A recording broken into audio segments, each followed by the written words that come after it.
Baxter was entirely graceless when he slept, his face crushed into the pillow, his hair having lost most of its chari- characteristic swoop. No one was as flawless paragon of poise. It was intentional and took effort. Morning Baxter was always a good reminder of that. Hello, everybody, and welcome back to the channel, or welcome to the channel if you're new here. My name is Death by Pony. Today we're hopping back into our lives. So without further ado, let's go. He tilted his head back to swallow. He tilted his head back to swallow a large sip. He brought the cup down again and combed his swoops of bang to the side with his other hand. Now we could continue standing here, but there's somewhere better we can rest our feet. Would you care to follow me? At this point, I'm up for anything. Bring it on. Lovely. Wonderful. Baxter casually dropped the remote off of the counter and shut down the music system completely. Leaning against the glass door, you waited for him to finish. Then you left the room behind and traveled down a different hallway. Now that Baxter wasn't maintaining a mystery, he switched on several lights along the way, and it was almost comical how the two of you were tiptoeing through the closed business. Glancing at the clock, it was already pretty late, but by this point you doubted that anybody was going to discover the mischief. Taking your drinks for the trip, Baxter brought you to a much more familiar spot. He swung the door open with extra confidence. Welcome back to my office, James. Make yourself at home. Walking into the center of the room, you did a spin to inspect everything in sight. Pivoting, you then turned towards Baxter.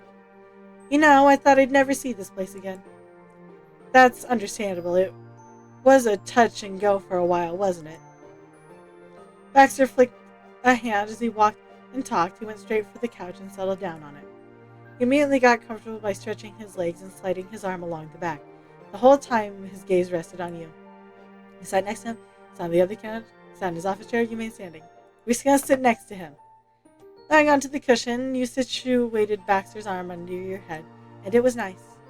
Baxter cozied closer to your side, and he hummed and happily as he did too. The reestablishment of warmth between the two of you gave you goosebumps. I never get to do this. Relaxing even further, Baxter idly ran his free hand along the purple fabric.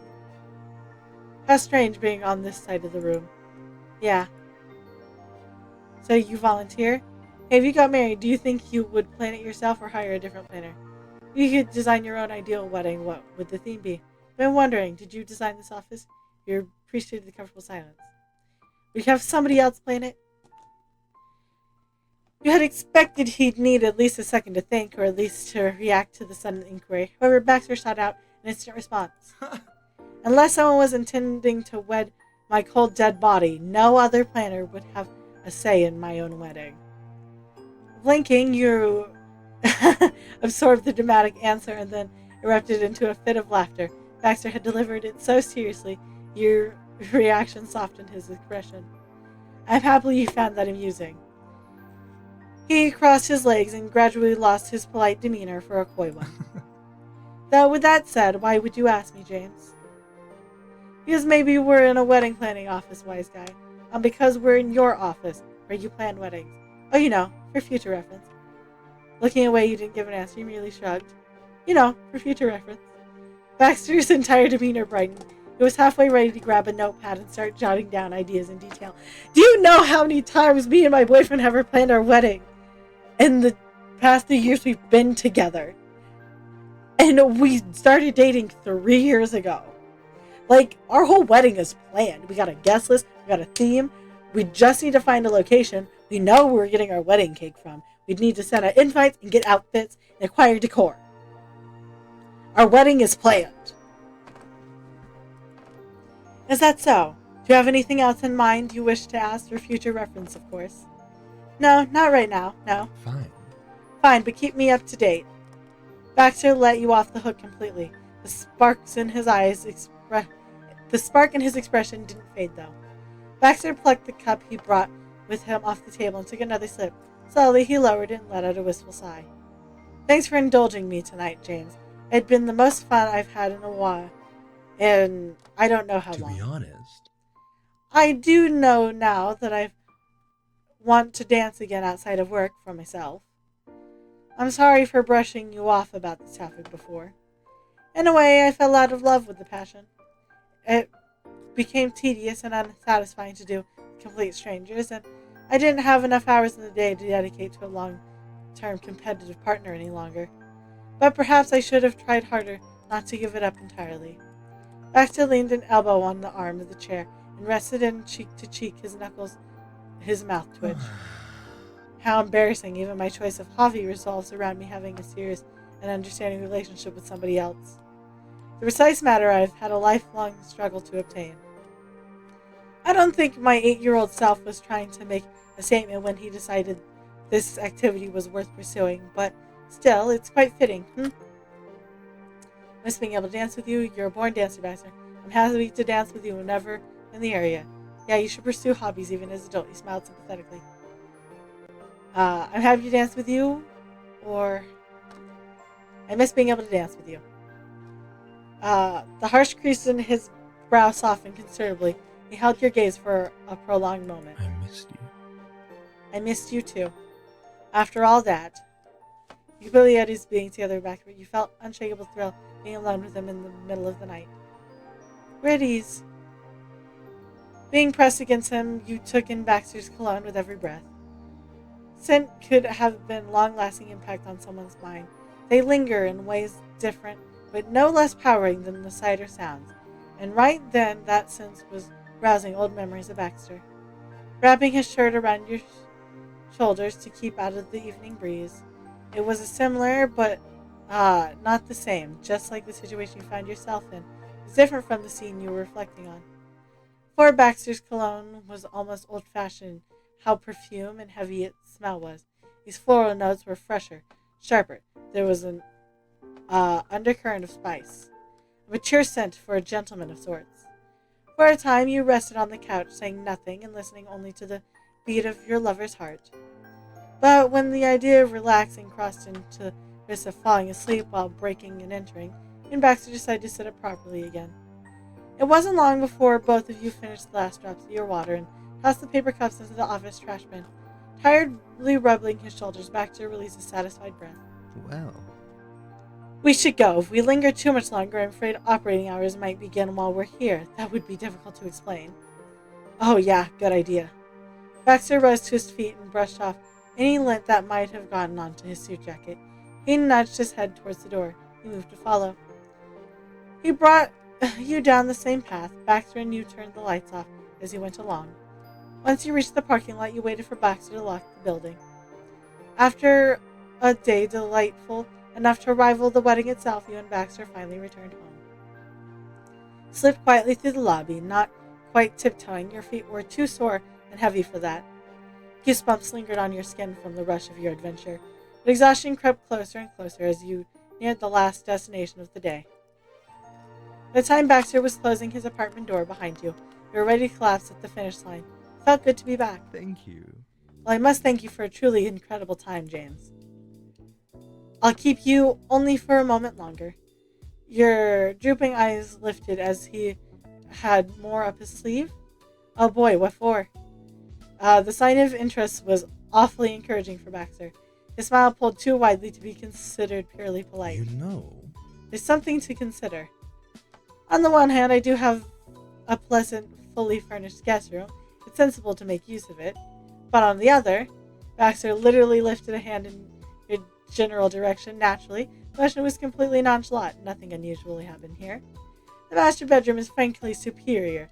I would say it'd be impolite not to even offer you the space to my boyfriend. You narrowed your gaze again, but it wasn't out of sleepiness. That proposition required a sufficiently lidded look. You're asking me to spend the night with you? Oh, yes. Exactly. Oh, how considerate of you. Okay. Well, it'd be rude to reject your hospitality. I'll be sure it's alright. I'll pass this time. You nodded, except it was quite the offer. Shook your head. You never knew what to expect from that guy.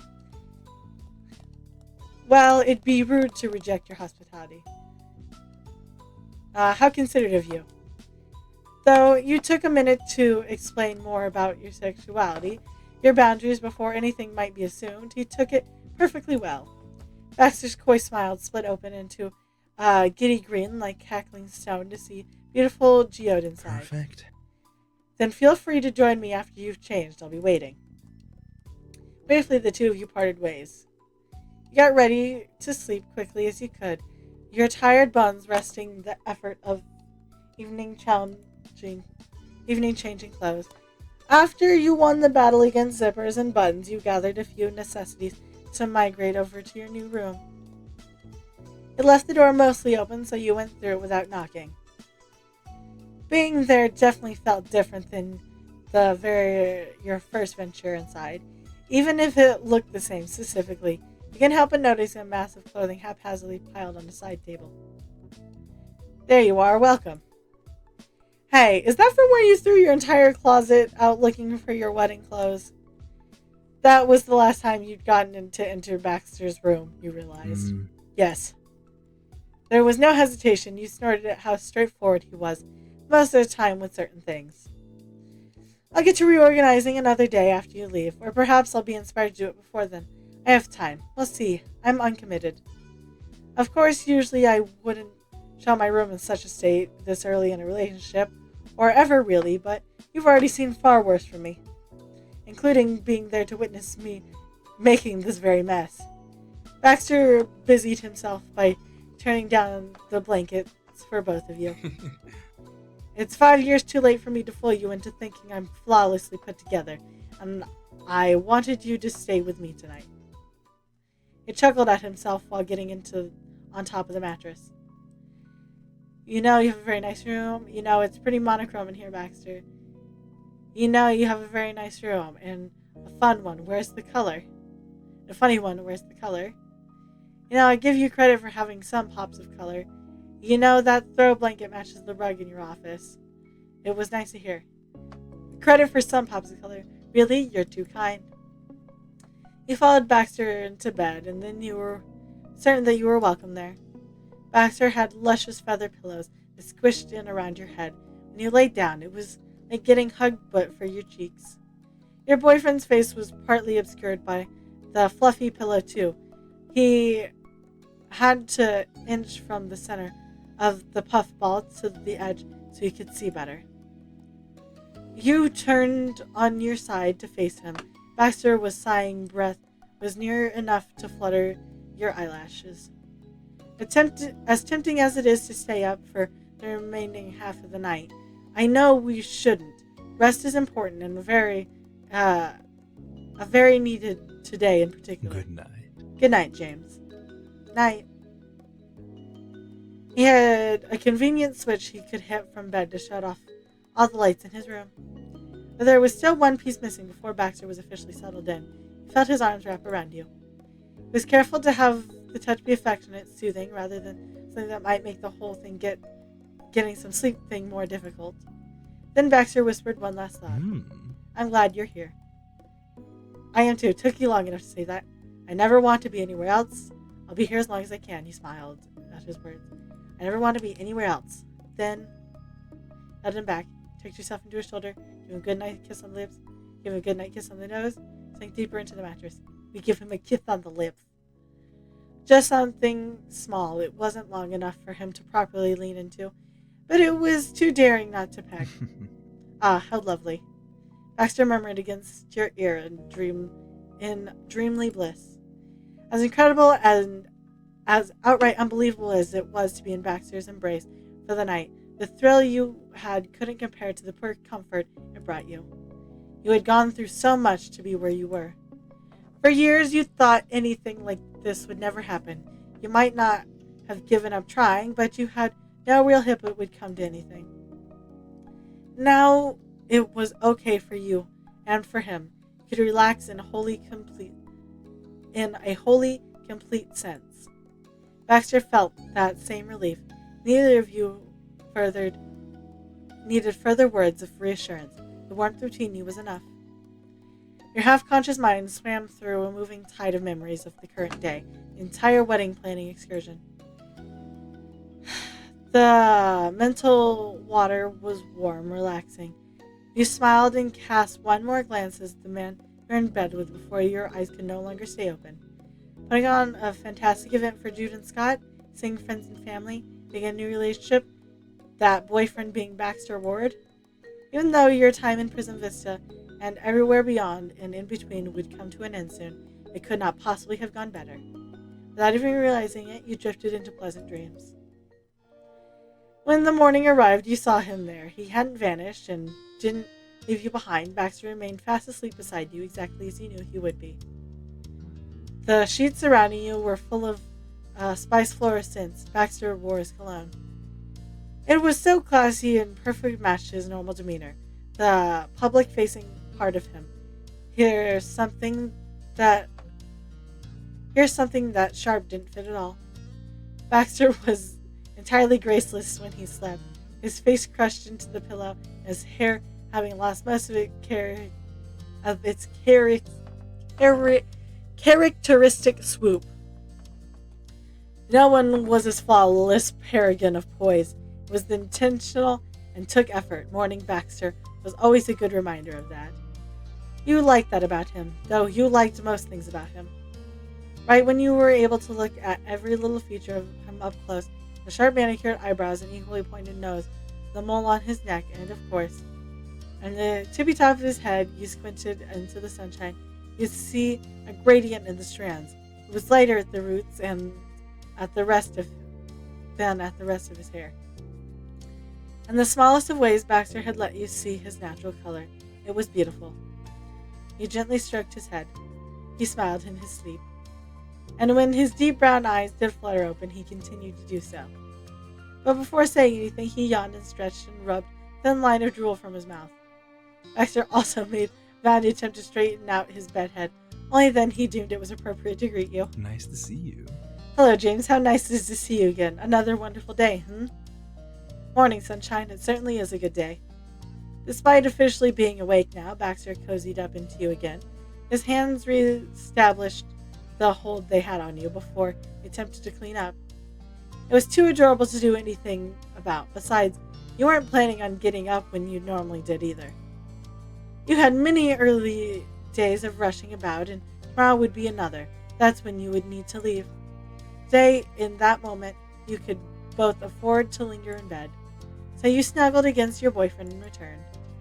With contented kisses and scattered whispers, Baxter indulged in having you completely to himself. Eventually, that was decided to bring the blazing afternoon from the bed to the living room. Not even Baxter wanted to spend the entire day lounging in his room. It was the past hour he shunned. As you got to your still slightly achy feet, you caught another glimpse of the necklace sitting pretty on one shelf. Unaware of what had captured your attention, Baxter got on his zebra print slippers and shuffled off ahead of you. You ambled into the living room after him, still in your PJs with phone in hand. It was in case anyone reached out before you bothered to dress. It was your last full day in town, so odds were high someone would call or text any minute. Still thinking of the souvenir, you watched as Baxter slowly curled up onto his preferred chair, the blue one with the tilted towards the window, so you took a spot on the couch. Baxter, thanks for keeping the necklace. I can't believe you kept the necklace. You still have the necklace? You got quiet. You quietly got comfy in your seat. You still have the necklace. Oh, you noticed. His usual pale cheeks flushed with color. It stood out even more starkly than usual, considering his outfit was almost purely white. Yes. Baxter explained himself with a flippant gesture of his hands, controlling his body more smoothly than he could his emotions. I am fond of it even now. I've never been able to part with it. But isn't that what souvenirs are for? Keeping them for the long term? I'm being entirely reasonable for holding on to that after thoroughly leaving everything in Sunset Bird behind. He was entirely too aware of how ridiculous he sounded. Baxter had attempted using humor to overcome the hurdles of sentimentality. That means a lot to me. You're so shy. You're right, that's what I hoped you would do. I just didn't think you would. Whatever you say, Baxter. Simply smirked at him. He was so bad expressing real feelings.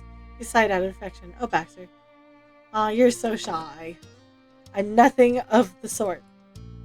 Casually, you glanced down at your phone. There was little conscious thought to it. In the back of your mind, you might have been motivated to see the time or check for a message. Nothing of much importance. There was a new notification that stopped you in your tracks.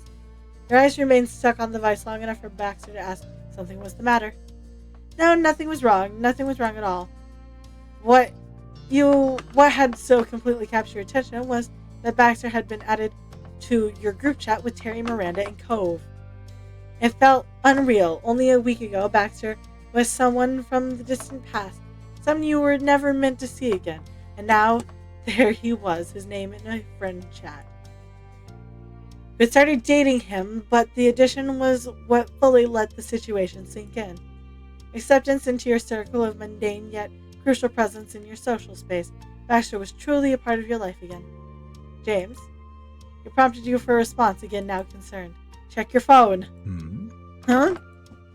Baxter did so. He gathered the phone that matched his pajamas and colorful scheme and gave it a curious look. Oh. That was all he could mutter. Baxter drew the screen closer towards his face, stared at the notification, as hard as you imagined you'd done just seconds ago. I hope you enjoyed today's video, and if you did, remember to like. That way I know you're enjoying the content I'm making. Remember to subscribe. That way YouTube brings you back here to see what happens next, and I won't take up any more of your time. I hope you have a good day. I'll see y'all next time. Goodbye.